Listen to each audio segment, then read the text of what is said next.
ज्यादातर civil engineers के कुछ कॉमन क्वेश्चंस रहते हैं जिनका सॉल्यूशन उन्हें नहीं मिल पाता।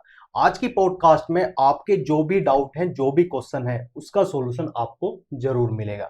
तो वेलकम करते हैं सॉलिट्यूड एजुकेशन के founder member Amit Kataria sir का। Thank you Kuldeep ji. Sir, ज्यादातर सिविल इंजीनियर्स के कुछ कॉमन क्वेश्चन है सर, जो हमसे सॉलिट्यूड एजुकेशन की ऐप पर चैट में पूछे गए हैं।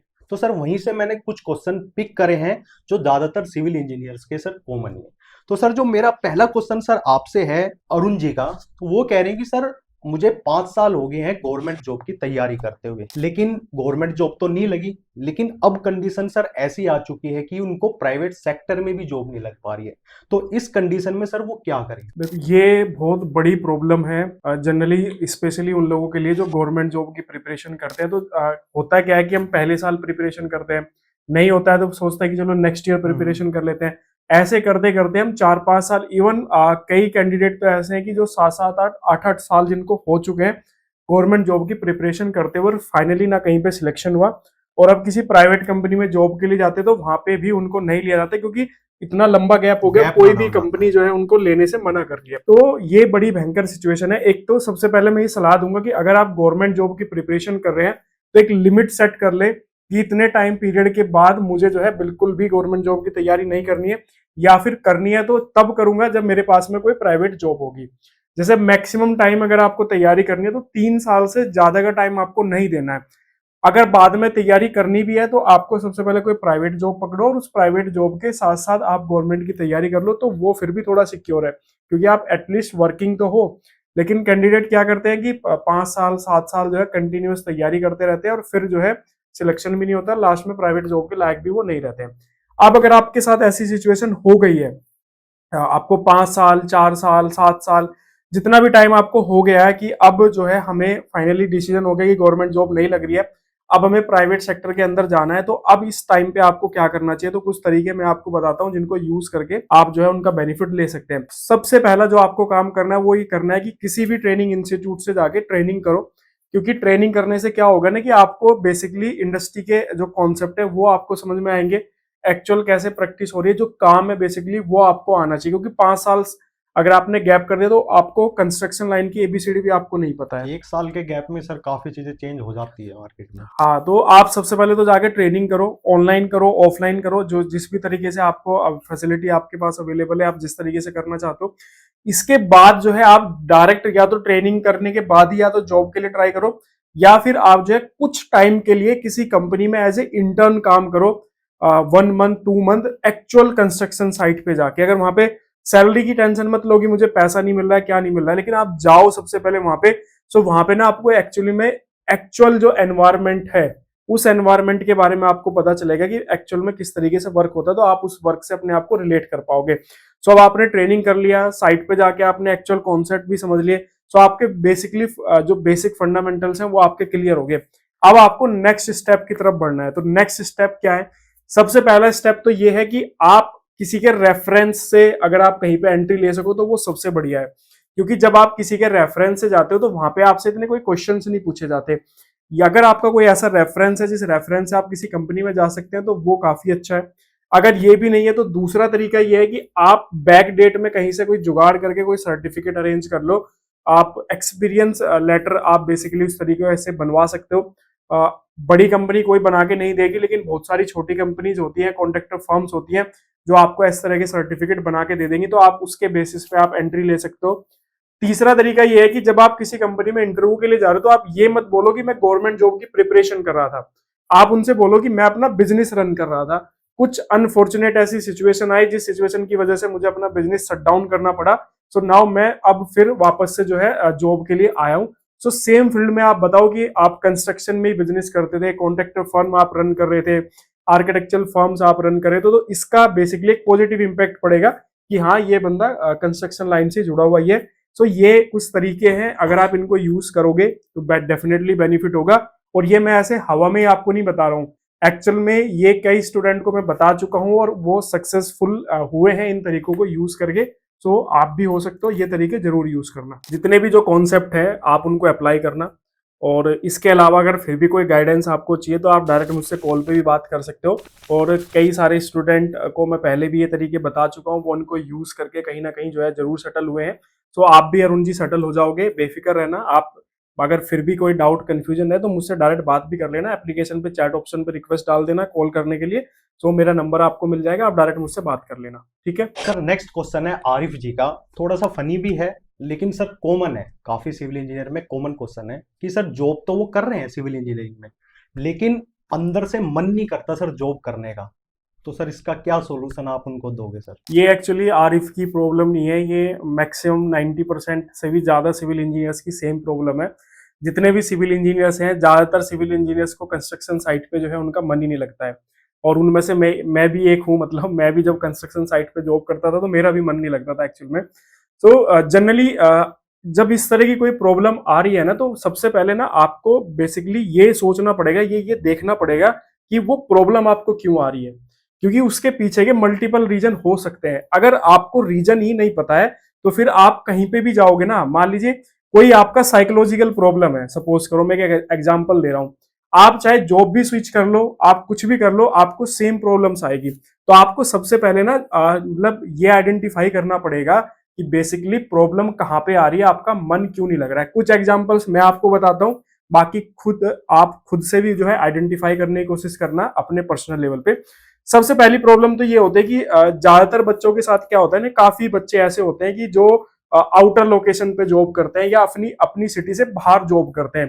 तो ऐसी सिचुएशन में क्या होता है कि वो वहां पे अकेले रहते हैं, फैमिली उनकी दूर रहती है, खाने की प्रॉब्लम होती है, कई बार जो है कल्चरल इशू भी आ जाते हैं। मान लीजिए कोई नॉर्थ का बच्चा है, वो साउथ में जाके जॉब कर रहा है, कोई साउथ इंडियन है, कोई नॉर्थ इंडिया में काम कर रहा है। कई बार खाने को लेके भी इशू हो जाते हैं कि अब मान लीजिए आप वेजिटेरियन हो और वहां पे ज्यादातर मोस्ट ऑफ द पीपल जो है वो नॉन वेजिटेरियन है, तो उसको लेके भी कई बार इशू आते हैं। तो आपको अगर इस तरह का कोई इशू आ रहा है कि भाई आपको लोकेशन पसंद नहीं आ रही है या फिर आपके आसपास का एनवायरनमेंट सही नहीं है, तो ये पहला रीजन हो सकता है कि आपका जॉब के अंदर मन नहीं लग रहा है।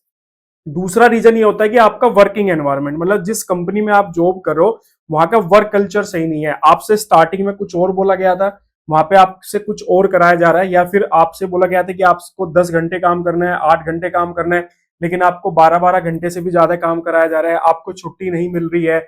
और जो आपके आसपास जो सीनियर हैं या फिर जूनियर है, उनके जो बिहेवियर है वो आपके प्रति सही नहीं है। तो ये सेकंड कंडीशन होती है कि जब आदमी का कोई भी एम्प्लॉय या कोई भी इंसान होता है उसका जो है मन नहीं लगता है।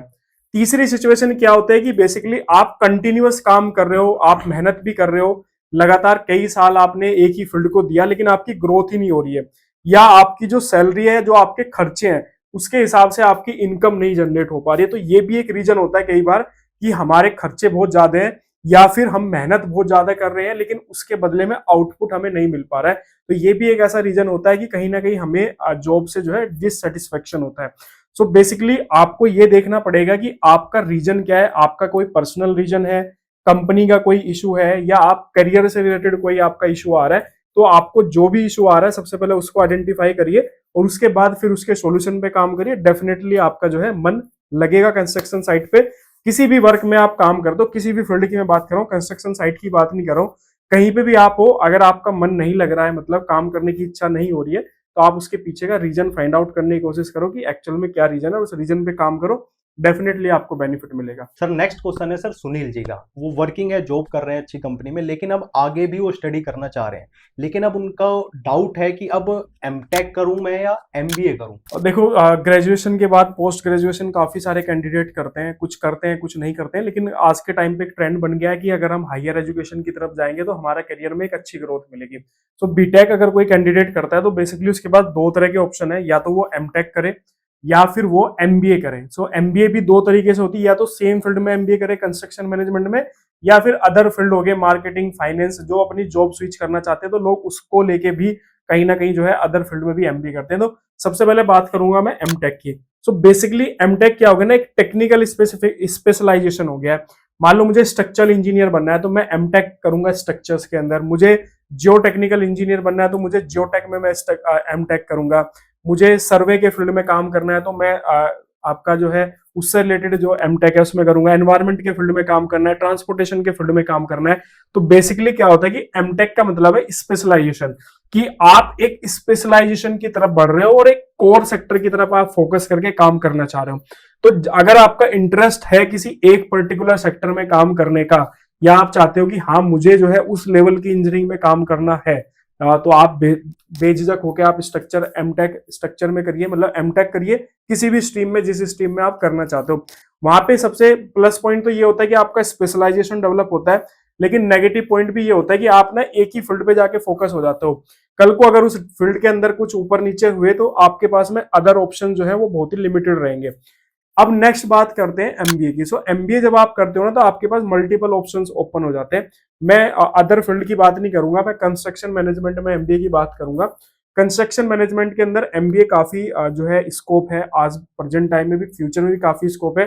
क्योंकि आज के टाइम में अगर आप देखो ना तो हर एक कंस्ट्रक्शन कंपनी को प्रोजेक्ट मैनेजर की जरूरत है, आने वाले टाइम में भी रहने वाली है। प्लानिंग इंजीनियर का स्कोप जो है बहुत तेजी से बढ़ रहा है इंडिया और बाहर की कंट्रीज के अंदर। सो कंस्ट्रक्शन मैनेजमेंट के अंदर एमबीए एक अच्छा ऑप्शन है। मुझसे अगर पर्सनली पूछोगे कि जैसे मुझे अगर एमटेक या एमबीए दोनों में से कोई एक करना होता तो मैं एमबीए को सिलेक्ट करूंगा, वो भी कंस्ट्रक्शन मैनेजमेंट के अंदर। बाकी आपकी मर्जी है, अगर आपका इंटरेस्ट है डिजाइनिंग के फील्ड में जाना, ट्रांसपोर्टेशन में जाना, तो आप एमटेक भी कर सकते हो उस फील्ड के अंदर। तो दोनों ऑप्शन मैंने आपको बता दिए, दोनों में से आप जो करना चाहो आप कर सकते हो, दोनों ही बेहतर है। I hope Sunil ji sir ने जो सॉल्यूशन बताया एमटेक और एमबीए को लेके आपका डाउट क्लियर हुआ होगा।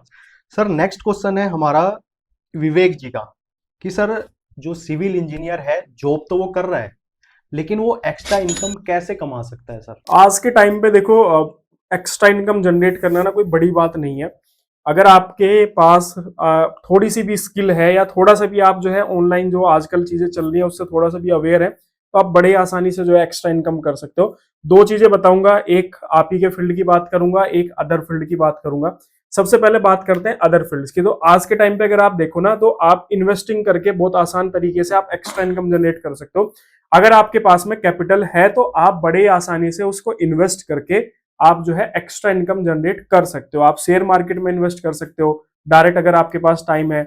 आप डायरेक्ट नहीं करना चाहते हो तो म्यूचुअल फंड्स वगैरह हैं तो आप उसमें बड़े आराम से इन्वेस्ट कर सकते हो। आज के टाइम में ऐसी कई सारी नॉन बैंकिंग फाइनेंस कंपनी भी आ गई है जो कि आपका पैसा आपसे लेंगे और आपको इंटरेस्ट पे करेंगी 12%, 8%, 10%, इस तरीके से अलग अलग उनकी स्लैब होती है। तो आप वहां पे भी जाके इन्वेस्ट कर सकते हो और आपको आराम से 10-12% रिटर्न जो है वो बड़े आराम से मिल जाएगा। आप एसआईपी कर सकते हो कंटिन्यूअस, जो म्यूचुअल फंड्स वगैरह के अंदर एसआईपी होती है। स्टार्टिंग में एसआईपी में आपको कोई डायरेक्ट ज्यादा बेनिफिट आपको होता हुआ दिखेगा नहीं, लेकिन जैसे जैसे टाइम बढ़ता जाएगा वैसे वैसे आपको लगेगा कि हाँ आप कुछ तो कर रहे हैं। आपको एक लॉन्ग टर्म में आपको जो है उसका बहुत बड़ा बेनिफिट मिलेगा। आप जाके इंटरनेट वगैरह पे भी जो है चेक कर सकते हैं। इसके अलावा आज के टाइम पे आप देखो तो बहुत सारे ऐसे बिजनेस हैं जिनको आप रिमोटली ऑपरेट कर सकते हो। आप ऑनलाइन सेलिंग वगैरह का काम है, आप बड़े आसानी से कर सकते हो। आज के टाइम पे ऐसे फ्रीलांसिंग वेबसाइट्स भी हैं जहाँ पे आप जाके अपनी स्किल्स वगैरह दे सकते हो। तो ऐसे बहुत सारे मल्टीपल ऑप्शंस हैं जहाँ पे आप एक्स्ट्रा इनकम जनरेट कर सकते हो। नेक्स्ट बात करते हैं आपके फील्ड की, मतलब हमारे फील्ड की, कंस्ट्रक्शन फील्ड की। सो बेसिकली कंस्ट्रक्शन के अंदर भी कई सारे ऑप्शन है जहाँ पे आप एक्स्ट्रा इनकम जनरेट कर सकते हैं। सो मैं अपना पर्सनल एक्सपीरियंस आपके साथ शेयर करूंगा, आप उससे अपने आप को रिलेट कर लेना। जब मैं लखनऊ में था, मैं लखनऊ में लगभग 4-5 साल रहा। सो वहाँ पे मेरा जो है एक तरीके से कॉन्टेक्ट बने गवर्नमेंट कॉन्ट्रैक्टर से, क्योंकि हमारी जो फर्म थी वो गवर्नमेंट प्रोजेक्ट पे भी काम करती थी। सो वहाँ पे मेरा एक नेटवर्क बिल्ड हुआ, लखनऊ नगर निगम, एलडीए, इसके अलावा आवास विकास और भी 3-4 डिपार्टमेंट थे जिसमें कॉन्ट्रैक्टर्स से मेरे कॉन्टेक्ट हुए। तो वो कॉन्ट्रैक्टर क्या करते थे, मुझे काम देते थे। किस तरह के काम होते थे, मान लो उनको कोई टेंडर डालना है, उसका एस्टिमेट बनाना है, उसकी उनकी बिलिंग करनी है। कई बार ऐसा होता था कि साइट पर कोई ऐसा टेक्निकल काम आ जाता था, कुछ कॉन्ट्रैक्टर ऐसे होते हैं जिनके पास टेक्निकल स्टाफ नहीं होता है। सो अगर उनकी साइट पर जैसे कोई ऐसी प्रॉब्लम आ गई तो वो मेरे को बुलाते थे, उसका मुझे पे करते थे। तो मेरा अच्छा खासा जो है एक नेटवर्क बना हुआ था जहां से मैं इस तरह से इनकम जो है जनरेट करता था। इसके अलावा उन्हीं कॉन्ट्रैक्टर्स के थ्रू मेरे को प्राइवेट काम भी मिलते थे। प्राइवेट काम इन द सेंस की मतलब मान लो किसी का घर का कंस्ट्रक्शन होना है और उसको पर्टिकुलर किसी डे के लिए इंजीनियर की रिक्वायरमेंट है। सो वहां पे भी मैं इस तरीके से विजिट करता था।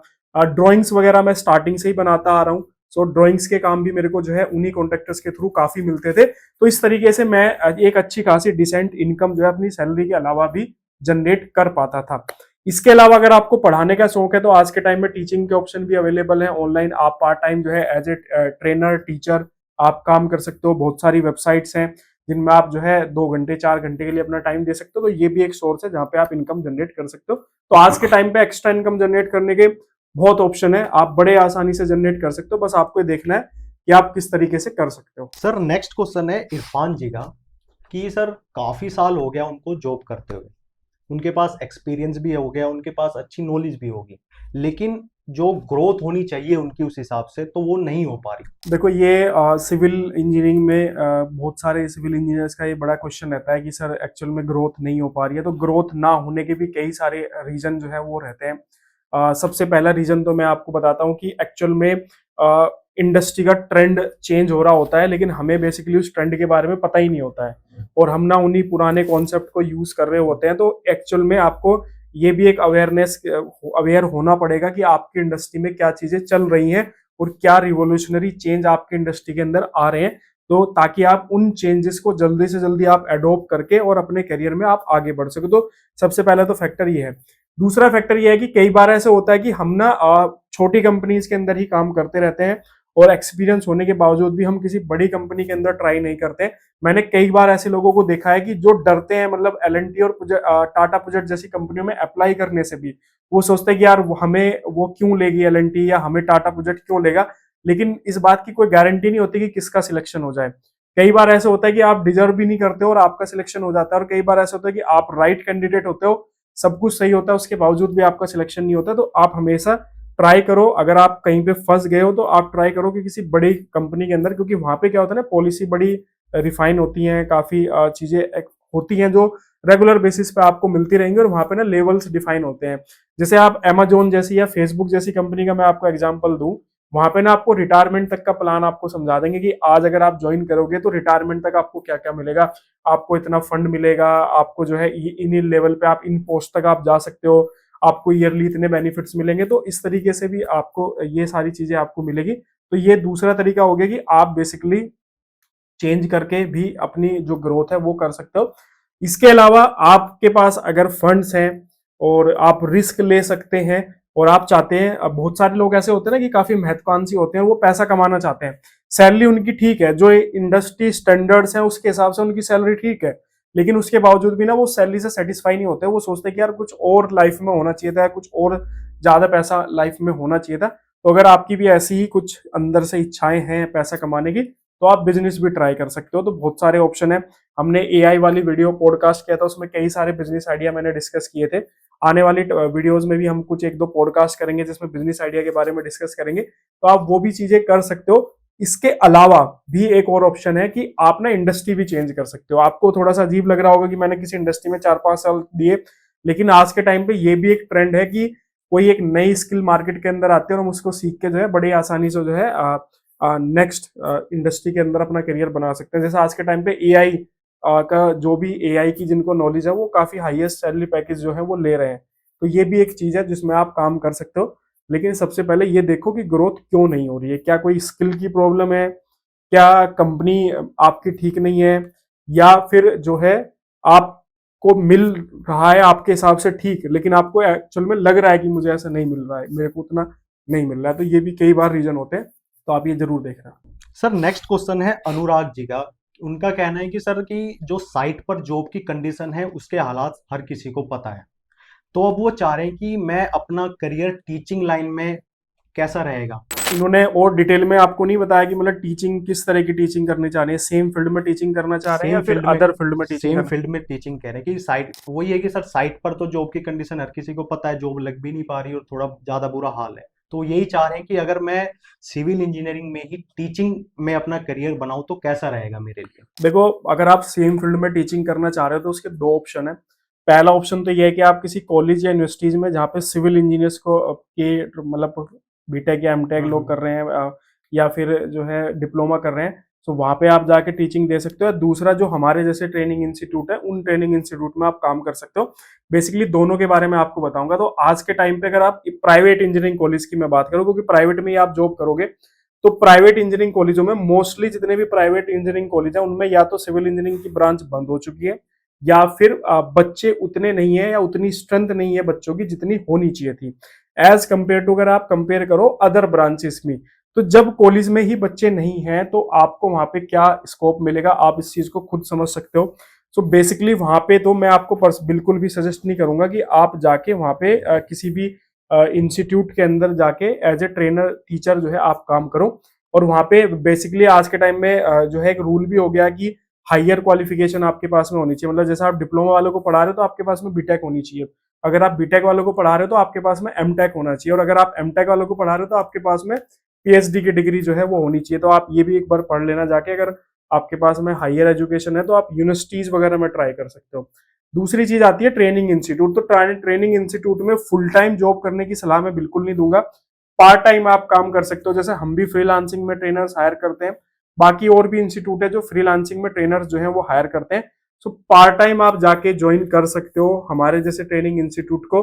फुल टाइम बिल्कुल भी मत करना। जितने भी लोग फुल टाइम कर रहे हैं वो मेरी ये रील जो है, ये वीडियो जो है सेव कर लेना, और आज से 5 साल बाद इसको देख लेना, उनको खुद पता चल जाएगा कि उन्होंने अपने जीवन में कितनी बड़ी गलती करी है। तो आप जो है एज ए ट्रेनर किसी इंस्टीट्यूट में काम कर सकते हो, लेकिन फुल टाइम नहीं, पार्ट टाइम।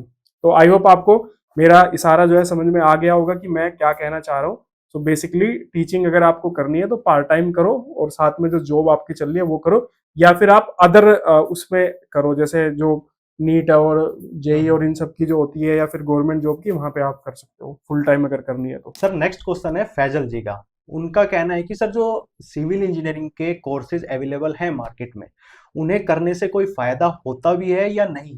देखो कोई भी कोर्स अगर आप करते हो तो उसका बेनिफिट तो मिलता ही मिलता है, लेकिन डिपेंड ये करता है कि आपने कहाँ से किया और किस तरह की नॉलेज जो है आपको उस कोर्स के अंदर से मिली है। लेकिन मेरा ऐसा मानना है कि आप कोई भी कोर्स लो, कुछ ना कुछ बेनिफिट जो है वो आपको जरूर मिलता है, चाहे किसी में कम मिलता है, किसी में ज्यादा मिलता है। कई बार ऐसा होता है कि हम उतना सीरियसली जो है उस कोर्स को लेते ही नहीं है, और हम जो है ब्लेम सामने वाले कोर्स के ऊपर डाल देते हैं कि यार इस कोर्स ने तो मुझे कुछ सिखाया नहीं, जबकि गलती अपनी भी होती है कि हमने ही उसको कुछ सीखने की कोशिश नहीं करी है। लेकिन मैं कुछ चीजें क्लियर करूंगा, जब भी आप कोर्स ज्वाइन करें तो कुछ चीजें ध्यान में रख के आपको कोर्स ज्वाइन करना चाहिए। कई बार ऐसा होता है कि नहीं, कि हम ना कोई यूट्यूब का वीडियो देख लेते हैं और वहां पे किसी कोर्स के बारे में बता रहे होते हैं, तो वो कोर्स हम जाके तुरंत जो है बाई कर लेते हैं। हम ये नहीं देखते कि हमारा एक्सपीरियंस कितना है, हमारी क्वालिफिकेशन कैसे है। जैसे कुछ एग्जांपल्स मैं आपको बताऊंगा।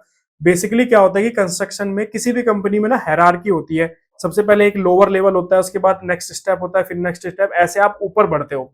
आप डायरेक्ट जाके किसी कंपनी के सीईओ नहीं बन जाओगे, या आप डायरेक्ट जाके किसी कंपनी में डायरेक्टर नहीं बन जाओगे। ऐसे कंस्ट्रक्शन साइट पे आप डायरेक्ट जाके प्रोजेक्ट मैनेजर नहीं बन जाओगे। सो मान लीजिए कोई कोर्स है, मान लीजिए कोई प्रोजेक्ट मैनेजमेंट का कोई कोर्स है और आपने वो कर लिया, तो आप ये नहीं उम्मीद कर सकते कि मैं फ्रेशर हूं और मैं वो कोर्स करने के बाद डायरेक्ट किसी कंपनी में प्रोजेक्ट मैनेजर की जॉब पे लग जाऊंगा। सो सेम ऐसे ही होता है। जैसे क्वालिटी कंट्रोल का कोर्स है, तो क्वालिटी कंट्रोल अगर आप करना चाह रहे हो तो आपके पास में कम से कम 2 से 3 साल का एक्सपीरियंस साइट एग्जीक्यूशन का होना चाहिए। अगर आप फ्रेशर हैं, फ्रेशर आपने जाके क्वालिटी कंट्रोल का कोर्स कर लिया, तो मुझे नहीं लगता कि कोई भी कंपनी किसी फ्रेशर सिविल इंजीनियर को सिर्फ एक कोर्स के बेसिस पे जो है क्वालिटी इंजीनियर की जॉब देगी। तो बेसिकली आपको ये देखना पड़ेगा कि आपका एक्सपीरियंस क्या है, उस एक्सपीरियंस के हिसाब से आप किस हायरार्की में फिट बैठ सकते हैं। फिर उससे रिलेटेड अगर आप कोर्स करोगे तो आपको डेफिनेटली बेनिफिट होगा, आपकी स्किल भी इंप्रूव होगी और आपका जो है करियर भी ग्रो करेगा। तो बस आपको ये देखना है आपका एक्सपीरियंस लेवल, और उस एक्सपीरियंस लेवल के हिसाब से क्या आपको पोस्ट मिल सकती है किसी कंपनी के अंदर, और उससे रिलेटेड आपको स्किल सीखनी है, आपकी एंट्री जो है वो तुरंत हो जाएगी। जैसे कई एग्जांपल मैं आपको देता हूं। जैसे एक स्टूडेंट था मेरा, लास्ट ईयर उसको 3 साल एक्सपीरियंस था साइट इंजीनियरिंग का। उसने बिलिंग इंजीनियरिंग का कोर्स किया हमारे यहाँ से, और फिर उसने बिलिंग इंजीनियर के लिए ट्राई किया, उसका बिलिंग इंजीनियर में काम हुआ। एक स्टूडेंट था, वो 5 साल से साइट एग्जीक्यूशन में एज ए साइट इंजीनियर काम कर रहा था। क्वालिटी कंट्रोल का कोर्स किया उसने, और वो कोर्स के बेसिस पे उसने इंटरव्यू दिया, प्लस उसका 5 साल का जो एक्सपीरियंस था, देन वो एक क्वालिटी इंजीनियर की जो है जॉब करा। तो बेसिकली आपको कॉम्बिनेशन में काम करना पड़ेगा। ऐसे नहीं कि कॉलेज से पास आउट हुए और डायरेक्ट जो है क्वालिटी इंजीनियर का कोर्स कर लिया, या बिलिंग इंजीनियर, प्लानिंग इंजीनियर का कोर्स कर लिया और जाके किसी कंपनी में इंटरव्यू देने चले गए कि सर मैं तो ये कोर्स किया है और मुझे प्लानिंग इंजीनियर बना दो। तो ऐसा कोई नहीं बनाएगा। बेसिकली आपको जो स्टेप है वो प्रोसेस फॉलो ही करना पड़ेगा, तभी आप सक्सेस आपको मिलेगी। थैंक यू सर, आपने जो भी सॉल्यूशन बताए हैं हमारे सिविल इंजीनियर को क्लियर हुए होंगे। अगर अब भी आपका कोई डाउट या कोई क्वेश्चन रह गया है तो कमेंट सेक्शन में आप जरूर बताएं, आपको उसका भी आंसर जरूर मिलेगा। और ऐसे ही जुड़े रहे सॉलिट्यूड एजुकेशन के साथ। वीडियो अच्छी लगी तो लाइक करें, चैनल को सब्सक्राइब करें। Thank you so much.